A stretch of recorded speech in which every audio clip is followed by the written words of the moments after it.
إلا الله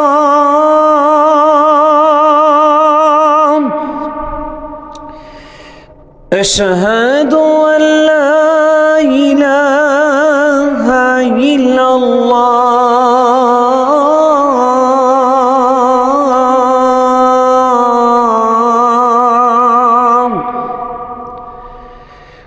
أشهد أن محمد رسول الله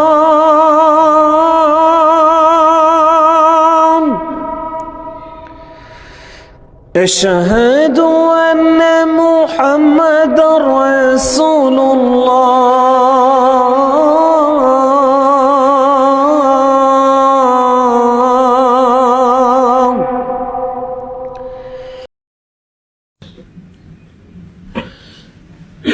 الحمد لله نحمده ونستعينه ونستغفره ونؤمن به ونتوكل عليه ونعوذ بالله من شرور أنفسنا ومن سيئات أعمالنا من يهده الله فلا مضل له ومن يضلله فلا هادي له ونشهد أن لا إله إلا الله وحده لا شريك له ونشهد أن سيدنا ومولانا محمدا عبده ورسوله صلى الله عليه وسلم.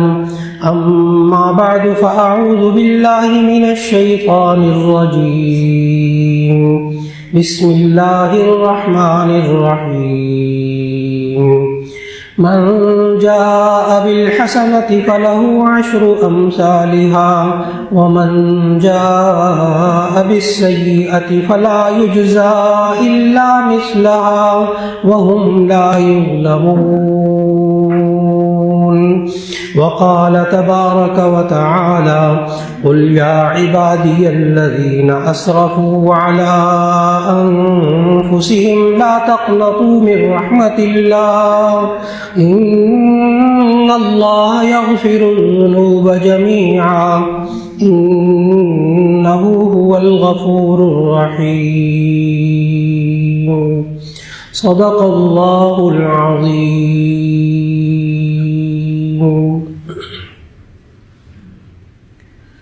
اللہ رب العزت نے انسان کو اس دنیا میں پیدا فرمایا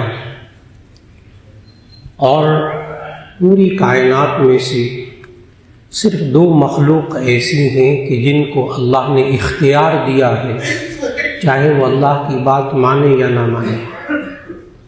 باقی کسی کائنات میں کسی مخلوق کو یہ اختیار حاصل نہیں ہے. ان میں سے ایک انسان ہے اور ایک جنات ہے. شیطان بھی جنات میں سے تھا اس لیے نافرمانی کر بیٹھا. اور انسان جو بھی عمل کرتا ہے اللہ رب العزت اس کا بدلہ اسے عطا فرماتے ہیں.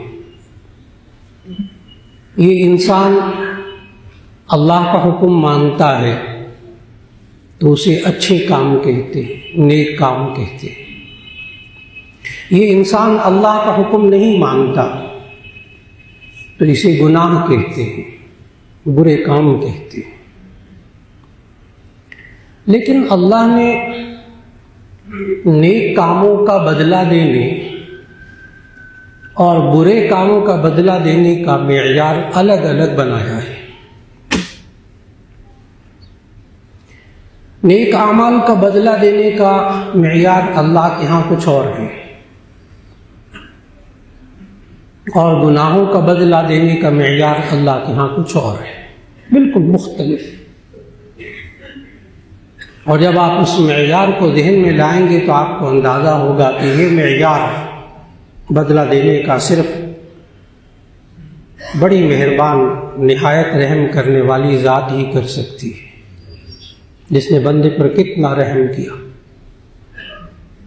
یہ انسان صرف نیک عمل کی نیت کرتا ہے, ارادہ کرتا ہے, اس بندے کو اس نیک عمل کا ثواب مل جاتا ہے. بعض لوگ اس جملے کا مذاق اڑاتے ہیں کہتے پھر ارادہ ہی کافی ہے، نیت ہی کافی ہے، کام نہ کریں ثواب تو مل گیا۔ وہ بیچارے دین سے ناواقف ہوتے ہیں، ان کو دین کی اس بات کا پورا پتہ نہیں ہوتا۔ جب آپ کو پتہ چل جائے گا تو آپ کبھی زبان پہ یہ نہیں لائیں گے کہ اچھا ٹھیک ہے پھر نیت کرنے سے، ارادہ کرنے سے ثواب مل جاتا ہے، چلو یہ کرنے کی کیا ضرورت ہے۔ جی نہیں، اللہ تعالیٰ کے اس پورے معیار کو سمجھنا ضروری ہے۔ یہ انسان نیک عمل کی صرف نیت کرے، اپنے اندر تڑپ پیدا کرے، لگن پیدا کرے، ارادہ کر لے، اللہ اس کو اس نیک کام کا ثواب دے دیتے۔ صحابہ کرام رضوان اللہ علیہ مجمعین نے ایک دفعہ عرض کیا نبی صلی اللہ علیہ وسلم سے، ذهب اہل الدثور بالاجور، یا رسول اللہ صلی اللہ علیہ وسلم یہ مالدار لوگ سارا اجر و ثواب لے لیں، نمازیں یہ بھی پڑھتے ہیں ہم بھی پڑھتے ہیں، روزے یہ بھی رکھتے ہیں ہم بھی رکھتے ہیں، یہ بھی اچھے کام کرتے ہیں ہم بھی اچھے کام کرتے ہیں، لیکن جو مال و دولت کے حساب سے جو اعمال ہیں، زکوٰۃ دینا، صدقہ فطر دینا، صدقہ دینا، قربانی دینا، حج عمرے کرنا، دوسرے انسان کی مالی مدد کرنا، یہ جتنے مال کے ذریعے ثواب کمانے کے ذریعے یہ تو مالدار لوگ لے گئے، ہم تو یہ سارے کام نہیں کر سکیں گے۔ پھر صحابی نے کہا یا رسول اللہ صلی اللہ علیہ وسلم اگر ہمارے پاس مال ہوتا تو ہم بھی یہ کام کرتے۔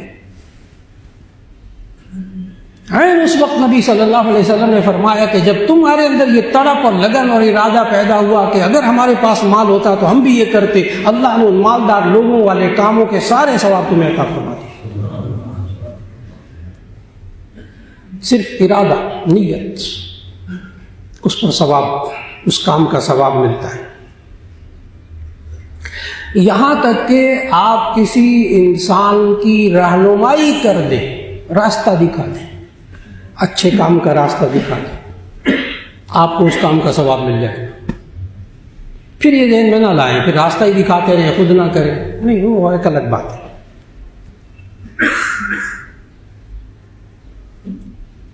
صرف راستہ دکھا دو نیکی کا کسی انسان کو، آپ کو اس کام کا ثواب مل گیا چاہے وہ کرے یا نہ کرے۔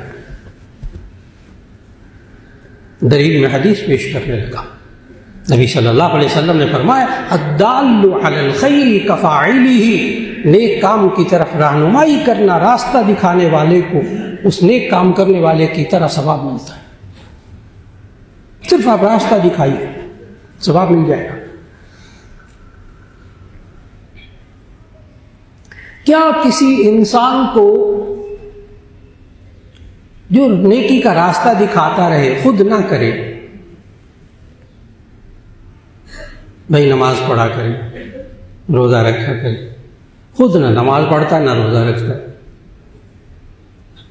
بھائی سچ بولا کرے، خود جھوٹ بولتا رہتا، کیا یہ گنجائش ہے کسی انسان کو یہ کہنے کی؟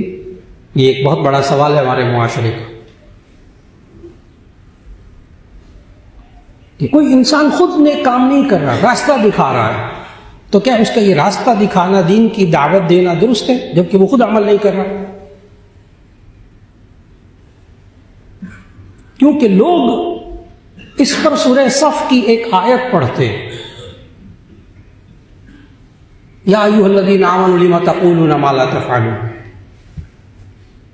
اے ایمان والو تم وہ کام کیوں، لم تقولون تم وہ کیوں کہتے ہو، ما لا تفعلون جو کرتے نہیں، کبر مقتا عند اللہ ان تقولوا ما لا تفعلون، بڑا گناہ ہے یہ کہ آپ کوئی کام کہیں اور وہ کرتے نہ ہو۔ تو بعض لوگ یہ آیت پڑھتے ہیں کہ جی آپ خود تو عمل کرتے نہیں، دوسروں کو کیوں تبلیغ کرتے ہیں، دوسروں کو کیوں دعوت دیتے، خود تو دین پر آپ عمل نہیں کرتے۔ تو کیا کوئی بندہ خود دین پر عمل نہ کر رہا ہو تو کیا وہ کسی دوسرے کو دعوت دے سکتا ہے دین کی؟ خود نماز نہ پڑھتا ہو کیا نماز کی دعوت دے سکتا ہے؟ اس کو بڑا غور سے سننا ہے، بہت سے لوگوں کے ذہن میں یہ الجھن ہے، وہ کہتے ہیں آپ جب نماز خود نہیں پڑھتے دوسروں کو نماز کا کیا کہتے ہیں؟ آپ خود جھوٹ بولتے ہیں، دوسروں کو سچ بولنے کا کیوں کہتے ہیں؟ کیا کہے بھی نہ یہ شخص؟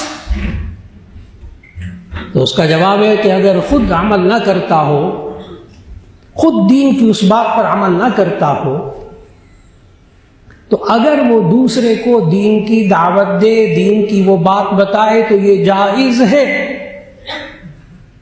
اگرچہ اس پر الگ وعید ہے۔ اَتَأْمُرُونَ النَّاسَ بِالْبِرِّ وَتَنْسَوْنَ أَنفُسَكُمْ، کیا تم لوگوں کو نیکی کا حکم دیتے ہو، خود نیک اس دین کی بات پر عمل نہیں کرتے؟ وہ الگ وعید ہے، اور اس میں آپ نے یہ ذہن میں رکھنا ہوگا کہ پھر اس آیت کا کیا مطلب، لِمَ تَقُولُونَ مَا لَا تَفْعَلُونَ، کہ پھر یہ کہنا کہ لِمَ تَقُولُونَ مَا لَا تَفْعَلُونَ، یہ تو قول و فعل میں تضاد ہوا۔ یہ بھی لوگ کہتے ہیں قول و فعل میں تضاد ہے، خود دین پر چلتے نہیں، لوگوں کو کہنے ہیں دین پہ چلے۔ کیا لوگوں کو کہنا بھی منع ہے اگر خود عمل نہ کرتا ہو؟ تو اس کا جواب ہے کہ جی نہیں، اگر وہ خود عمل نہیں کرتا پھر بھی دین کی دعوت دیتا رہے، پھر سوال ہے کہ یہ قول و فعل کا تضاد تو نہیں؟ تو اس کا جواب ہے کہ تضاد ہے، یہ قول و فعل کا تضاد ہے، اس کے لیے الگ آیت ہے وعید کی۔ اَتَأْمُرُونَ النَّاسَ بِالْبِرِّ وَتَنْسَوْنَ أَنفُسَكُمْ، کیا تم لوگوں کو نیکی کا حکم دیتے ہو، اپنے آپ کو بھول دیتے، اپنے آپ کو بھلا دیتے؟ اور پھر اس کے ساتھ ساتھ اس آیت کا جواب ذہن میں رکھیے گا۔ جامع شفیع کے شیخ الحدیث و تفسیر حضرت مولانا محمد ادریس صاحب کاندھلوی رحمہ اللہ نے اپنی تفسیر معارف القرآن میں اسی سورہ صف کی آیت کے تحت لکھا لِمَ تَقُولُونَ مَا لَا تَفْعَلُونَ، اس کا جواب لکھا۔ بڑے آرام سے جواب کو سمجھنے کی ضرورت ہے۔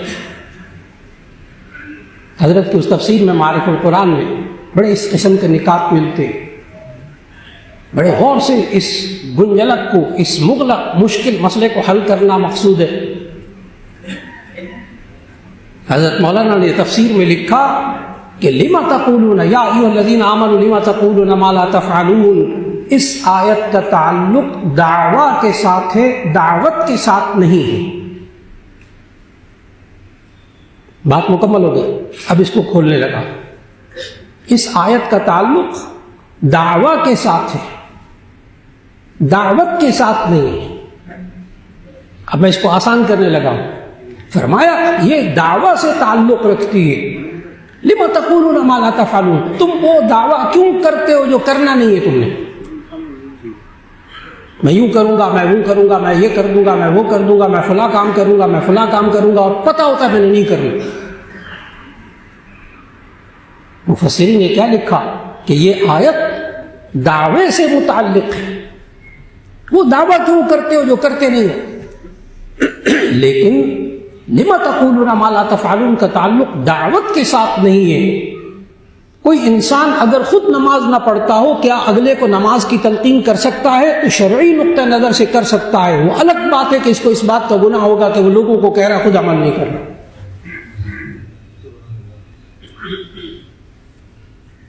اس لیے انسان کسی کو راستہ صرف دکھا دے نیکی کا، اللہ تعالیٰ اس کو ثواب دے دیتا ہے۔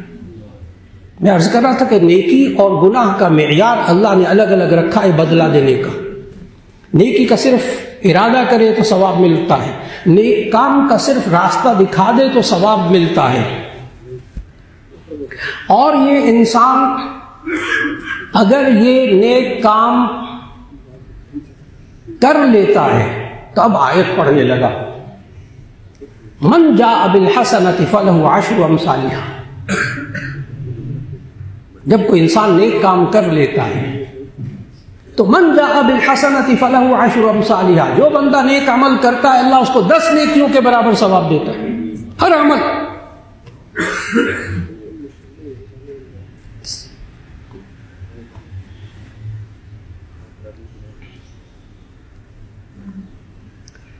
صرف ارادہ کر لیتا ہے تو ثواب ایک عمل کا، راستہ دکھاتا ہے ایک عمل کا۔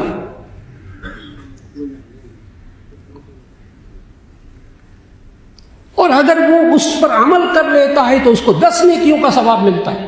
اب فرق سمجھ میں آیا ہوگا کہ کیا صرف کسی کو بس راستہ دکھا دیں، نیت کر لیں ثواب مل جائے گا، کرنا نہیں جی کریں گے تو 10 نیکیوں کو ثواب ملے گا، دونوں میں فرق ہے۔ اور اگر یہ انسان دوسرے کو نماز پڑھنے کی تلقین کرتا ہے اس پر اس کو ثواب ملے گا، اور خود نماز نہیں پڑھتا اس کو گناہ کبیرہ ہوگا نماز چھوڑنے کا کہ فرض چھوڑا اس نے۔ دونوں باتیں الگ الگ سمجھنے کی ضرورت ہے۔ اور پھر اس کے بعد گناہ کے لیے اللہ نے جو معیار بنایا وہ بالکل مختلف۔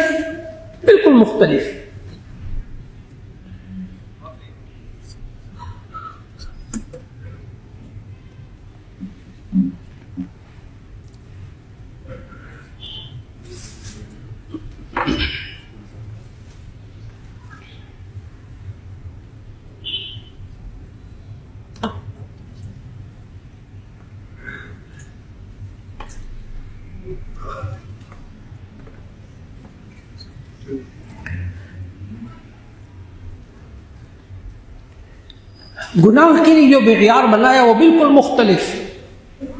یہ انسان گناہ کا ارادہ کر لے تو اس بندے کے نامہ اعمال میں گناہ نہیں لکھا جاتا۔ اب غور کیجئے گا، نیک عمل کا ارادہ کرتا ہے تو نیک عمل لکھا جاتا ہے۔ گناہ کا یہ انسان ارادہ کر لیتا ہے، پکا ارادہ کر لیتا ہے، تو اللہ نے فرشتوں کو کرامن کاتبین کو منع کر رکھا ہے کہ اس کے نام اعمال میں گناہ نہیں لکھنا۔ یہ انسان گناہ کرنے کے لیے چل پڑتا ہے تب بھی اس کے نام اعمال میں گناہ نہیں لکھا جاتا، اور جب یہ انسان گناہ تک پہنچ جاتا ہے، عین گناہ کی جگہ پہ پہنچ جاتا ہے، تب بھی اس کے نام اعمال میں گناہ نہیں لکھا جاتا، اور جب وہ گناہ کی عین جگہ پہ پہنچ کر واپس پلٹتا ہے اللہ کا ولی بن جاتا ہے۔ کتنے اولیاء اللہ ہیں جو عین گناہ کے وقت میں احادیث میں موجود، تاریخ بڑی پڑی کہ گناہ کی عین جگہ پہ پہنچ کے قادر تھا وہ گناہ کرنے پر، لیکن واپس پلٹا، اللہ کا ولی بن گیا۔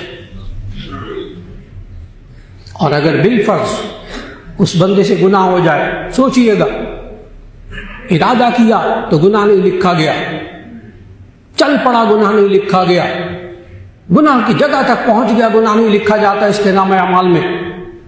اور اگر گناہ ہو جائے تو آیت پڑھنے لگا ہوں، اللہ نے اصول بتایا، دیکھیے گا نیکی اور گناہ کا معیار الگ الگ بدلہ دینے کا۔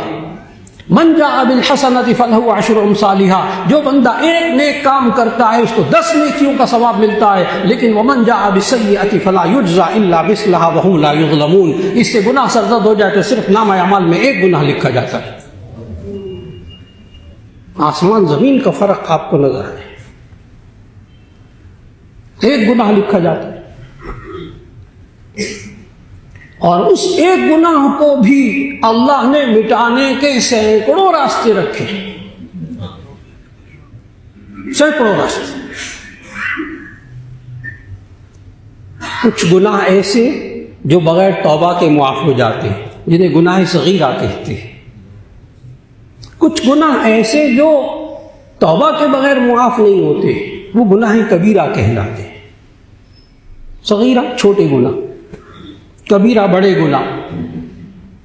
بعض لوگ اس میں بھی الجھتے کہتے ہیں مولانا گناہ ہوتا ہے، یہ سائز آپ کیوں بتاتے ہیں چھوٹا بڑا؟ گناہ ہوتا ہے، اس کا جواب یاد رکھنا چاہیے، یہ سائز علماء نے نہیں بنائے، یہ اللہ نے ذکر کی ہے قرآن میں۔ گناہ کبیرہ کا تصور اللہ نے ہمیں بتایا کیا ہوتا ہے، فرمایا اللہ نے ان تجتنبوا کبائر ما تنہون عنہ نکفر عنکم سیئاتکم وندخلکم مدخلا کریما۔ ان تجتنبوا کبائر ما تنہون عنہ، اگر تم ان بڑے بڑے گناہوں سے بچو گے جن سے ہم نے روکا ہے، نکفر عنکم سیئاتکم، ہم چھوٹے چھوٹے گناہوں کا ویسے کفارہ کر دیں گے۔ گناہ کبیرہ کی نبی صلی اللہ علیہ وسلم نے نشاندہی فرمائی، کون کون سے گناہ کبیرہ ہوتے، ایک ایک کی نشاندہی فرمائی۔ بڑے غور سے سنیے گا، ایک دم فہرست مکمل ہو جائے گی۔ جس چیز کو اللہ نے فرض قرار دیا ہے اس کو نہ کرنا گناہ کبیرہ، جس چیز کو اللہ نے فرض قرار دے دیا ہے اس کو نہ کرنا گناہ کبیرہ۔ نماز نہ پڑھنا گناہ کبیرہ، روزہ نہ رکھنا گناہ کبیرہ، حج فرض ہونے کے باوجود حج نہ کرنا گناہ کبیرہ، زکوٰۃ فرض ہونے کے باوجود زکوٰۃ نہ دینا گناہ کبیرہ۔ جتنے فرائض ہیں ان کو چھوڑنا گناہ کبیرہ، جتنے واجبات ہیں ان سب کو چھوڑنا گناہ کبیرہ، جتنی سنت مؤکدہ ہیں ان سب کو چھوڑنا گناہ کبیرہ۔ سنت مؤکدہ، غیر مؤکدہ کے بارے میں پڑھنے ثواب نہ پڑے گناہ نہیں۔ جتنی حرام چیزیں ہیں سب کی سب گناہ کبیرہ، جس چیز سے اللہ نے منع کیا سب گناہ کبیرہ۔ غیبت کرنا گناہ کبیرہ، چغل خوری کرنا گناہ کبیرہ، جھوٹ بولنا گناہ کبیرہ، تہمت لگانا گناہ کبیرہ، دھوکہ دینا گناہ کبیرہ، بندوں کے جتنے حق ہیں ان کو ادا نہ کرنا گناہ کبیرہ۔ یہ گناہ کبیرہ ہیں جو توبہ کے بغیر معاف نہیں ہوتے، اور جو بغیر توبہ کے باقی سب گناہ صغیرہ، چھوٹی موٹی غلطی گناہ صغیرہ۔ اور گناہ صغیرہ کو اللہ کیسے معاف کرتا ہے؟ اللہ نے سینکڑوں راستے رکھے۔ ابھی آپ وضو کر کے تشریف لائے ہیں، آئندہ جب وضو کیجیے گا تو یہ حدیث ذہن میں رکھیے گا، جامع ترمذی کی بالکل ابتدائی دوسرے باب کی حدیث ہے۔ آئندہ وضو کرتے وقت وہ حدیث ذہن میں رکھیے گا کہ جب آپ وضو کرتے ہیں آپ کے ساتھ ہوتا کیا ہے۔ نبی کریم صلی اللہ علیہ وسلم نے ارشاد فرمایا، جب بندہ وضو کرتا ہے تو ہاتھ دھوتا ہے، اس کے ہاتھوں کے گناہ معاف ہو جاتے ہیں۔ جب یہ بندہ چہرہ دھوتا ہے اس کے آنکھوں اور زبان منہ کے گناہ معاف ہو جاتے ہیں۔ جب یہ بندہ سر پہ مسح کرتا ہے اس کے سر کے ذہنی دماغی گناہ معاف ہو جاتے ہیں۔ جب یہ انسان پاؤں دھوتا ہے اس کے پاؤں کے گناہ معاف ہو جاتے ہیں۔ اور حدیث کے آخر میں جملہ یہ ہے، نبی صلی اللہ علیہ وسلم نے ارشاد فرمایا، یہ وضو کر کے فارغ ہوتا ہے حتی یخرج نقیا من الذنوب، یہاں تک کہ وہ سارے گناہوں سے پاک ہو چکا ہوتا ہے۔ یہ ابھی آپ نے صرف وضو کیا ہے، آئندہ سوچئے گا وضو کرتے وقت کہ کیا ہوا آپ کے ساتھ، سارے گناہ دھل گئے۔ اور تمام محدثین نے لکھا کہ یہ گناہ صغیرہ مراد ہے، یہ گناہ صغیرہ جو بغیر توبہ کے معاف ہوتے ہیں۔ آپ تشریف لائے جمعہ پڑھنے کے لیے، آپ مسجد میں جاتے ہیں، آپ کو معلوم وہ حدیث کہ ہر قدم پر اللہ ایک نیکی عطا فرماتا ہے، ایک گناہ معاف فرماتا ہے۔ اس طرح اللہ نے انسان کے ساتھ فیکٹریاں لگائی ہوئی ہیں گناہ صغیرہ کو دھونے کے لیے۔ اتنی واشنگ مشینیں لگائی ہیں، گناہ دھل رہے خود بخود۔ اور جو گناہ کبیرہ ہیں، بڑے گناہ، وہ توبہ کے بغیر معاف نہیں ہوتے۔ اس میں ایک بات عرض کرتا جاؤں کہ گناہ کبیرہ دو طرح کے ہیں۔ ایک وہ گناہ کبیرہ جن کا تعلق حقوق اللہ سے ہے، ایک وہ گناہ کبیرہ جن کا تعلق حقوق العباد سے ہے۔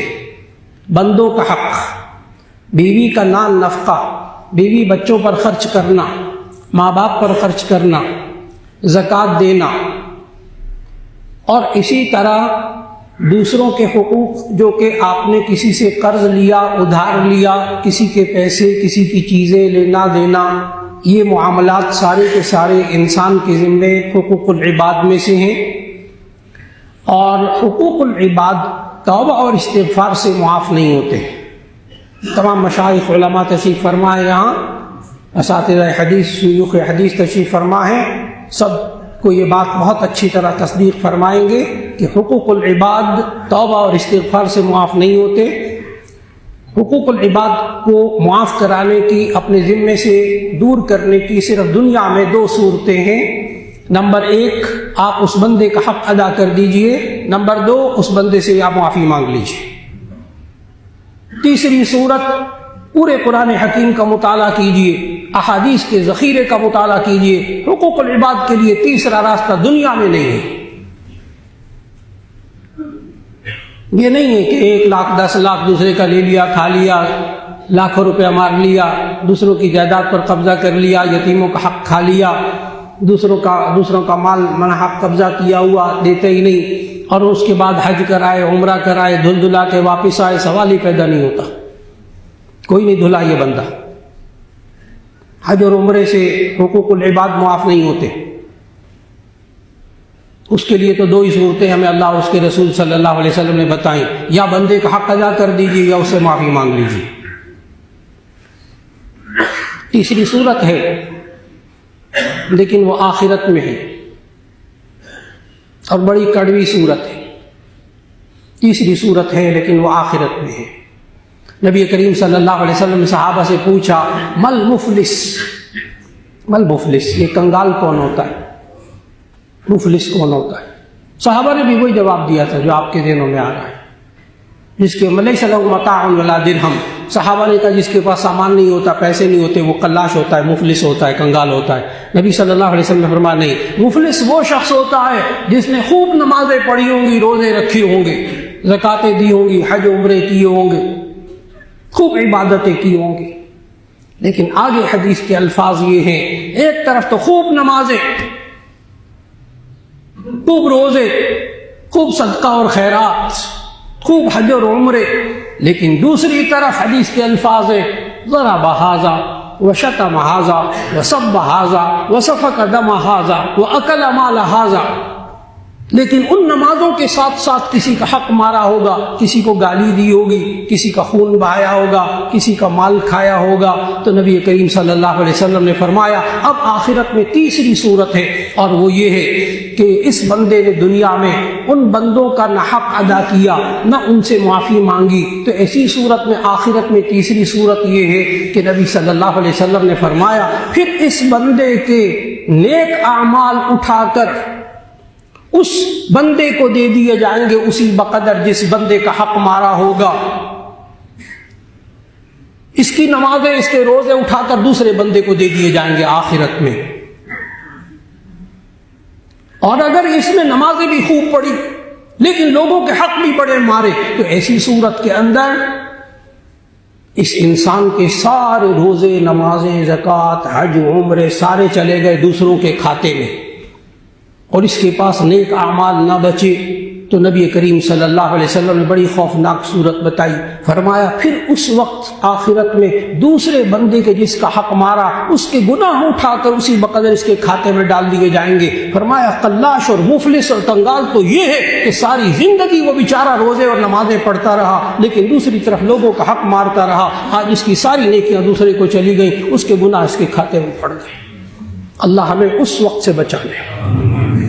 اپنی زندگی میں دوسروں کے حق ادا کرنے کی کوشش کیجیے.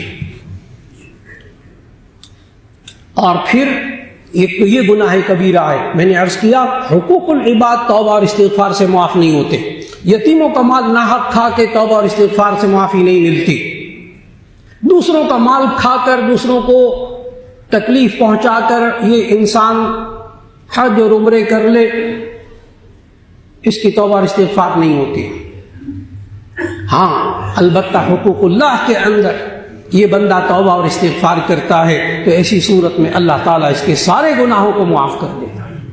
بہت سے لوگ الجھتے ہیں, مولانا معلوم نہیں پتہ نہیں کتنے کتنے گناہ سرزد ہو گئے, ہمیں تو فہرست بھی یاد نہیں, اور مجھ سے تو بڑے بڑے گناہ ہو گئے. مولانا کوئی بڑے سے بڑا گناہ بھی ہو گیا ہو کہ اللہ وہ بھی توبہ اور استغفار سے معاف کر دے گا. تو اس کا جواب یہ ہے کہ قرآن مجید کا مطالعہ کیجئے. سب سے بڑا گناہ اللہ نے کس چیز کو قرار دیا؟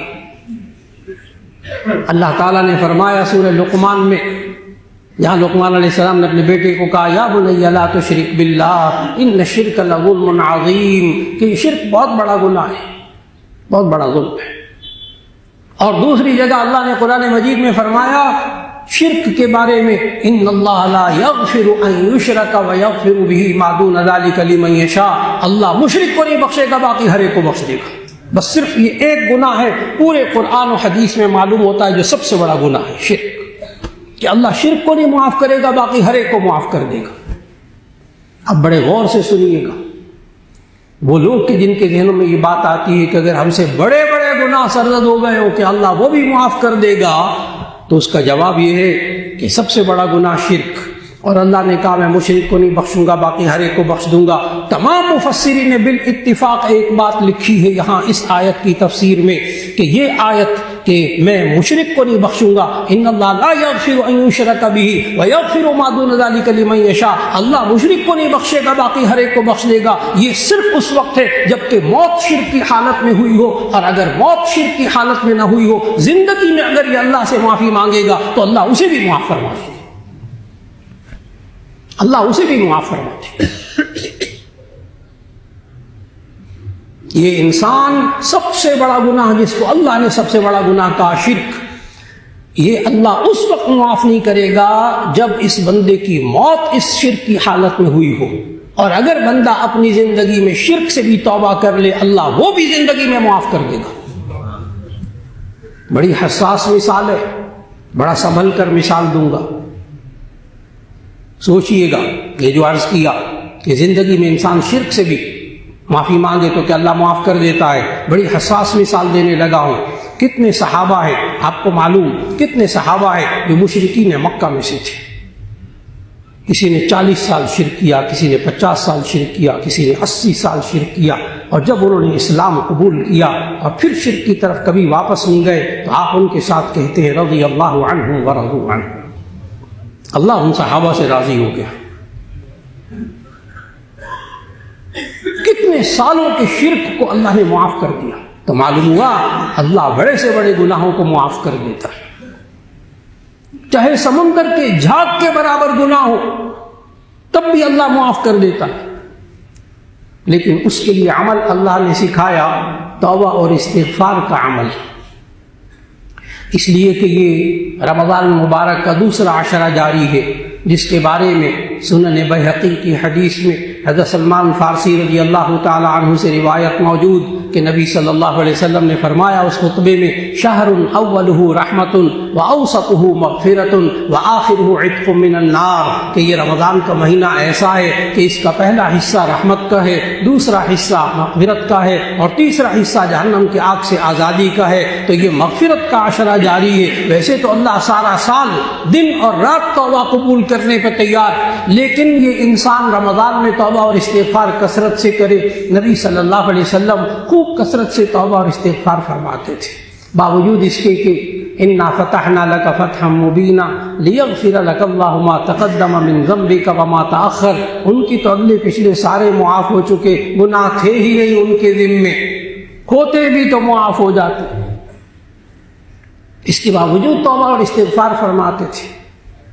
نبی صلی اللہ علیہ وسلم نے فرمایا سمندر کے جھاگ کا جو میں نے لفظ بولا وہ اس سنن ابی داؤد کی اس حدیث کی وجہ سے کہ نبی صلی اللہ علیہ وسلم نے فرمایا جو بندہ 5 بار یا 7 بار یہ کلمات کہہ لے اگر اس کے گناہ مثل زبد البحر سمندر کے جھاگ کے برابر بھی ہو تو اللہ ان گناہوں کو معاف فرما دے گا۔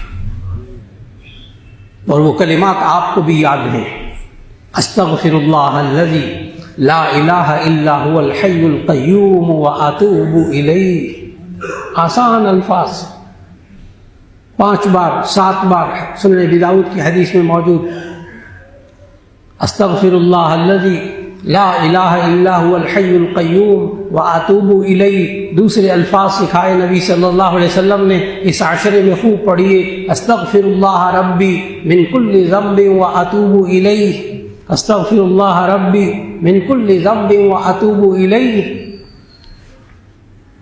سمندر کے جھاگ کے برابر بھی گناہ اللہ معاف کر دے گا۔ اور بہت اچھی طرح ذہن میں رکھیے گا، کبھی توبہ اور استغفار کرنے کے بعد ذہن میں کوئی انسان یہ نہ لے کر آئے پتہ نہیں اللہ نے مجھے معاف کیا کہ نہیں کیا۔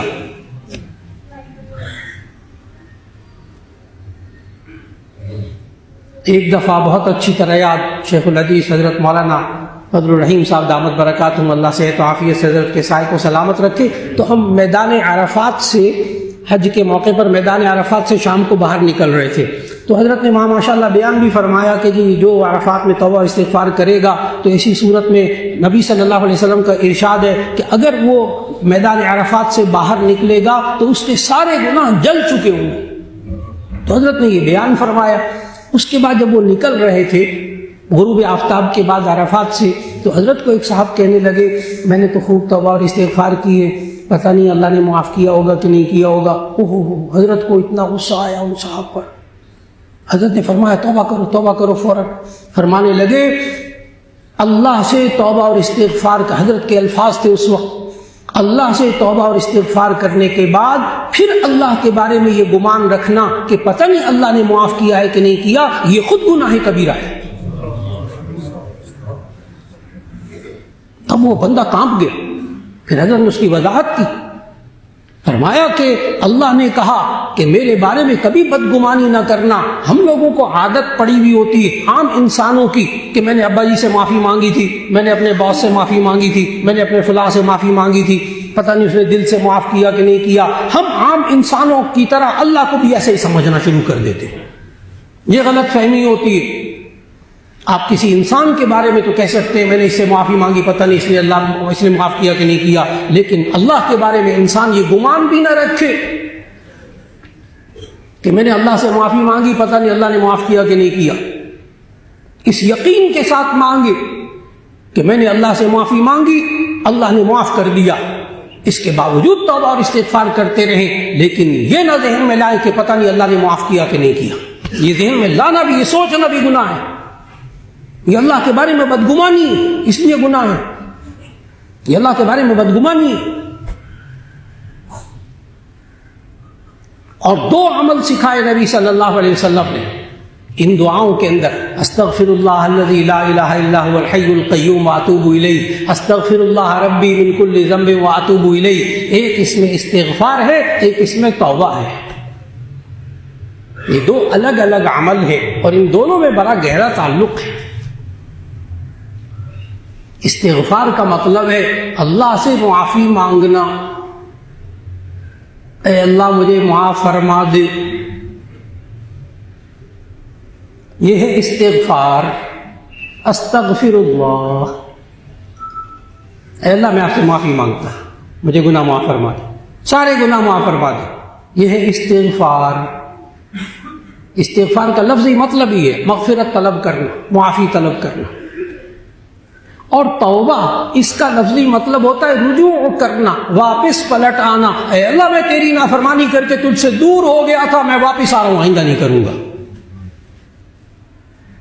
یہ ہے توبہ، اے اللہ میں آئندہ نہیں کروں گا۔ جب بندہ توبہ اور استغفار کر رہا ہوتا ہے نا، آج کل بھی اس کیفیات کو ذرا ذہن میں لائیے گا، جب توبہ اور استغفار کر رہا ہوتا ہے نا تو استغفار پہ تو بندہ ٹھیک چلتا ہے، اے اللہ مجھے معاف فرما دے، اے اللہ مجھے معاف فرما دے، سارے گناہ معاف فرما دے، یہاں تک تو بندہ ٹھیک چلتا ہے۔ توبہ میں آ کر اس بندے کو بریک لگتی ہے، جب کہتا ہے نا اے اللہ میں نہیں کروں گا، اے اللہ مجھے معاف فرما دے، میں آئندہ نہیں کروں گا، اندر سے نفس کہتا ہے تو پھر کرے گا، خاص طور پر ان گناہوں کے بارے میں جن کی انسان کو عادت پڑی ہوتی ہے۔ کئی لوگ ایسے ہیں جو توبہ استغفار کرنا اسی وجہ سے چھوڑ دیتے ہیں کہ میں یوں کہہ رہا ہوتا ہوں اے اللہ مجھے معاف کر دے، آئندہ نہیں کروں گا، اندر سے نفس کہہ رہا ہوتا تو پھر کرے گا، میں فوراً توبہ استغفاری میں نے کرنی چھوڑ دی۔ یہ عجیب و غریب کیفیت ہے۔ استغفار میں بندہ ٹھیک چلتا ہے، توبہ میں آ کے تھوڑا سا رکتا ہے، زبان رکتی ہے۔ حضرت مولانا اشرف علی صاحب تھانوی رحمہ اللہ نے اس کا علاج بتایا، 100% علاج آزما کے دیکھیے گا، کمال کا علاج بتایا، بڑا آسان، کہ جب بندہ یہ کہہ رہا ہو اے اللہ مجھے معاف فرما دے، اے اللہ میرے سارے گناہ معاف فرما دے، استغفار۔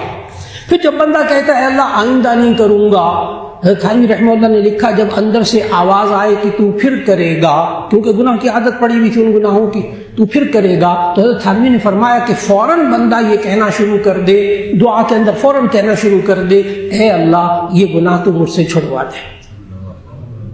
حضرت تھانوی رحمہ اللہ نے فرمایا اندر سے وہ آواز آنی بند ہو جائے گی۔ کر کے دیکھنے کی ضرورت ہے، کیوں پہلے کہہ رہا تھا میں نہیں کروں گا، اب یہ معاملہ بھی جب اللہ پہ چھوڑا تو شیطان اور نفس دونوں چپ کر کے بیٹھ گئے کہ یہ تو اللہ کے ذمہ لگا دیے، یہ اللہ چھڑوا کے دے گا، اللہ تو قادر مطلق ہے۔ اس لیے توبہ اور استغفار کے وقت کبھی ہمت نہ ہاریں۔ اور بعض حضرات جو ہے نا وہ اس لیے توبہ اور استغفار نہیں کر پاتے کہ وہ کہتے ہیں کہ مولانا بار بار گناہ ہوں گے، بار بار توبہ اور استغفار کریں گے، توبہ کی پھر توبہ کی پھر توبہ کر کے توڑ دی، تیری اس توبہ پہ توبہ، توبہ توبہ کہ اٹھی۔ مولانا یہ تو کھیل ہے، مذاق ہے، یہ تو گناہ کرتے پھر توبہ کرتے، پھر گناہ کرتے پھر توبہ کرتے، پھر گناہ کرتے پھر توبہ کرتے، کیا ضرورت ہے اس توبہ اور استغفار کی؟ پھر بعض لوگ یہ سوچ کر، جن کو دین سے مکمل واقفیت نہیں ہوتی، دین کی مکمل سمجھ نہیں ہوتی، جن کا بزرگوں کے ساتھ تعلق نہیں ہوتا، وہ بیچارے پھر توبہ اور استغفار سے رک جاتے ہوئے گناہوں میں مبتلا رہتے ہیں۔ اس اہم سوال کا جواب عرض کرنے لگا ہوں کہ اگر انسان توبہ اور استغفار کرے، خاص طور پر وہ گناہ جن کا انسان عادی ہو، تو پھر ایسی صورت کے اندر کیا توبہ قبول ہو جاتی ہے کہ نہیں؟ اس کا ایک جواب تو یہ ذہن میں رکھیے گا کہ باوجود اس کے کہ انسان کسی گناہ کا عادی ہو، پتہ ہے اس کو کہ مجھ سے یہ گناہ ہوگا، پھر ہوگا، عادت پڑی ہوئی ہے، کیا پھر بھی وہ توبہ اور استغفار کرے؟ تو اس کا جواب ہے کہ جی ہاں، پھر بھی توبہ اور استغفار کرے۔ رہا یہ سوال کہ جی پھر توبہ اور استغفار کا فائدہ کیا جب گناہ ہونا ہی ہے، چھوڑو پڑے توبہ استغفار کو، تو اس کا جواب یاد رکھ لیجئے گا، یہ انسان کپڑے پہنتا ہے، نئے کپڑے پہنتا ہے، 2-3 دن میں میلے ہو جاتے ہیں، پھر اس کے بعد دھلواتا ہے، پھر صاف ستھرے ہو جاتے، پھر اس کے بعد وہ پہنتا ہے، پھر میلے ہو جاتے، پھر دھلواتا ہے، پھر پہنتا ہے، پھر میلے ہو جاتے۔ اللہ کے بندے، اگر اس کپڑے پر میل چڑھنی ہے نا، میلا ہونا ہے، تو بار بار دھلوانے کا کیا فائدہ؟ بس ایک دفعہ نئے کپڑے بنوائیں اور پھر اس کے بعد میل چڑھنے دیں، جب بہت ساری میل چڑھ جائے گی اٹھا کے پھینک دیں گے۔ کون سا معاشرے میں ایسا بندہ جو ہاتھ کھڑا کر کے کہتے میں ایسے ہی کرتا ہوں؟ ہر بندہ عقل مند کیا کرتا ہے؟ ذرا سے کپڑے میلے ہوتے ہیں، پتہ کیا کہتے ہیں ہم لوگ یوں کہتے ہیں کہ دیکھو بیٹا، جب اگر کپڑے تھوڑے سے میلے ہو نا تو دھلوا لیا کرو، اس سے زیادہ اچھے صاف ہو جاتے ہیں، اور اگر زیادہ میلے کپڑے ہو جائے نا پھر دھلوائیں تو اتنے اچھے صاف نہیں ہوتے۔ ہم بڑے عقل مند ہیں، جب کپڑے تھوڑے سے میلے ہوتے ہیں تو ہم فوراً دھلوا لیتے ہیں، پتہ ہے کہ یہ میلے ہوں گے، پھر بھی ہم پہنتے ہیں، پھر میلے ہوتے ہیں، ہمیں پتہ ہے کہ یہ میلے ہوں گے، پھر ہم دھلوا کر پہنتے ہیں۔ یہ جو کپڑوں کی جو مثال دی ہے، یہ اصل میں نبی صلی اللہ علیہ وسلم نے ایک دعا میں سمجھائی ہے، کپڑے دھلوانے والی مثال۔ وہ دعا مانگوں گا تو آپ کے ذہن میں فوراً وہ دعا آ جائے گی۔ اللہم، یہ بھی توبہ استغفار کی دعا ہے، اللہم نقی قلبی عن الخطایا والذنوب کما ینقی الثوب الابیض من الدنس۔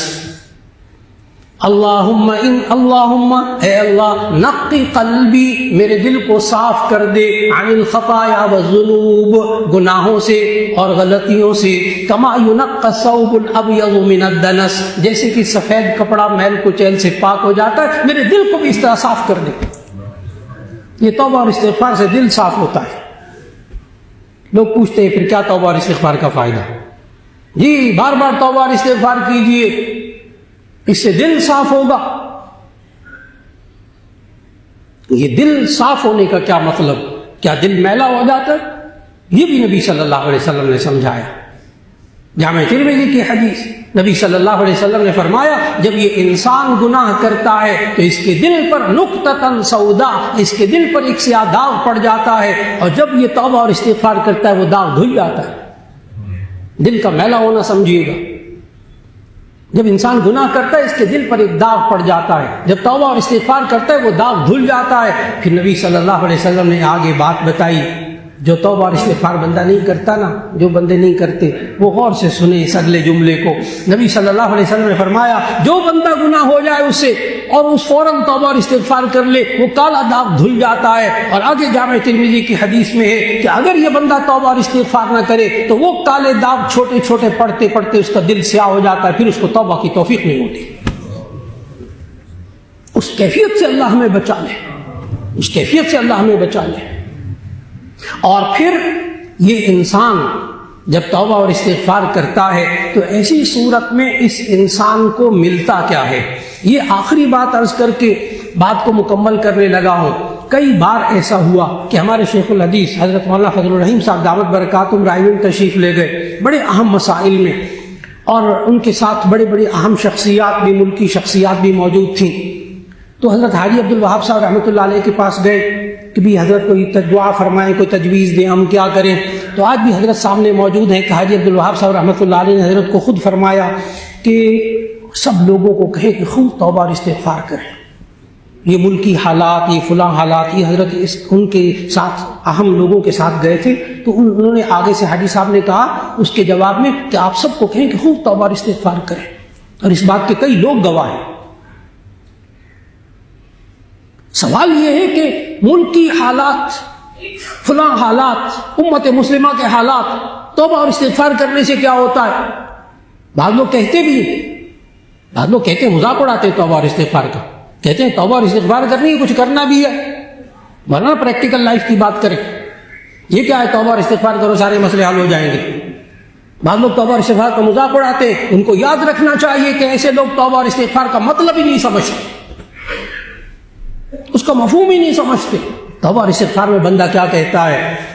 کہتا ہے اے اللہ مجھ سے گناہ ہو گئے، تیری نافرمانی ہو گئی، اے اللہ تو مجھے معاف فرما دے، آئندہ نہیں کروں گا۔ تو جب انسان واقعی وہ گناہ نہیں کرے گا، اللہ کی نافرمانی نہیں کرے گا، تو حالات ٹھیک ہو جائیں گے نا۔